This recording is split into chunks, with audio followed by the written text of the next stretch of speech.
بالفيديو أول ظهور لدينا بنت الفنان مصطفى فهمي بتبكي وتنهار جدا أمام قبر والدها بعد رفض الفنان حسين فهمي تنفيذ الوصية. خناقة وخلاف شديد جدا بين دينا بنت الفنان مصطفى فهمي مع عمها الفنان حسين فهمي حول تنفيذ الوصية. يا ترى إيه اللي وصى به الفنان مصطفى فهمي وهو بيلفظ أنفاسه الأخيرة لبنته دينا ولابنه عمر؟ ليه كان مش متواجد الفنان حسين فهمي لحظة وفاة شقيقه؟ انفعال شديد جدا جدا من الفنان مصطفى فهمي. أنا مش هينفع أنفذ وصية أبوكي أبدا. هنشوف النهاردة لحظة وقوف دينا وعمر أمام عمهم الاتنين وهم بيطالبوا لازم وصية أبونا تتنفذ علشان يعرف يرتاح في قبره. آخر كلمات نطق بيها مصطفى فهمي كان حاسس فعلا وتنبأ بوفاته، وكان حاسس ان دي اللحظة الأخيرة. يا ترى وصاهم بإيه؟ طبعا كلنا عارفين ان الفنان حسين فهمي كان موجود في مهرجان الجونة وما كانش موجود لحظة وفاة الفنان مصطفى فهمي وهو بيلفظ أنفاسه الأخيرة. طبعا هو آخر لحظة وآخر كلمة قال نفسي أروح لربنا وهو راضي عني يا أولادي، ساعدوني ان وصيتي دي تتنفذ علشان أعرف أرتاح في قبري. ايه اللي قالته دينا بنت مصطفى فهمي أمام قبر والدها؟ عمالة تبكي وتنهار طبعا قدام القبر هي وابنها.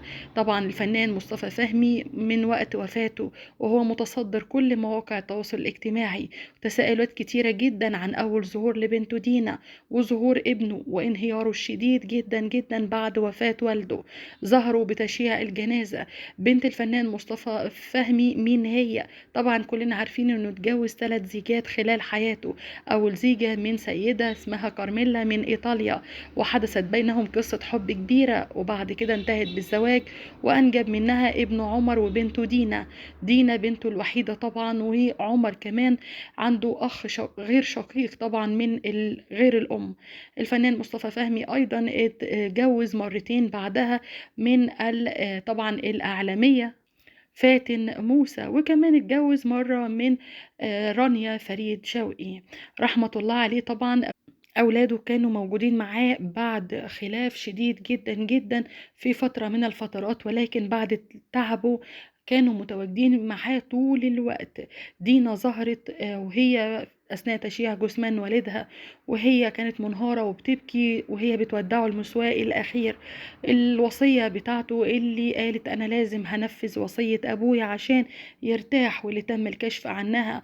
وطبعا بتنشق لقسمين، والجزء الأول هو التبرع بجزء من أمواله لمستشفى السرطان، وكمان جزء كبير وديعة علشان يستخرج منها رواتب شهرية لمجموعة من الفقراء اللي هم بنفسهم هم اللي كشفوا عن هذا الأمر، لأن هو ولا عمره قال حاجة زي كده ولا حتى ولاده ما كانوش عارفين الموضوع ده.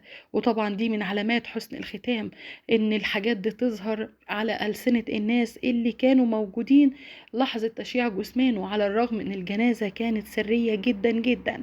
لكن الجزء الآخر من الوصية ان هو يتم حذف بعض الأعمال اللي قدمها في بداية مشواره الفني واللي هو مش كان راضي عنها لأنها كانت فترة انتشار ومستاء منها جدا جدا.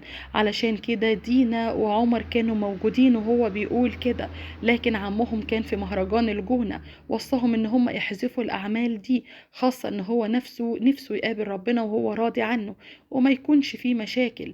كمان طالب ان فاتن موسى تاخد حقها بالكامل وانها تسامحه، وهي فعلا طلعت وعملت فيديو قصير وقالت انها مسامحاه واحسن فترة في حياتها عاشتها لما كانت عايشة معاه.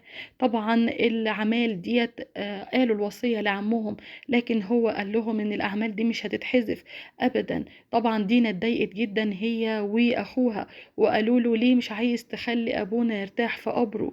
قالوا لهم لا، الاعمال ديت ما تنفعش تتحذف ابدا، لانها في شركات انتاج وفي مخرجين وفي بعض الفنانين التي يملكون الحقوق لتلك الافلام، فانا ما مش بمقدرتي ان انا للاسف احذف اي حاجة.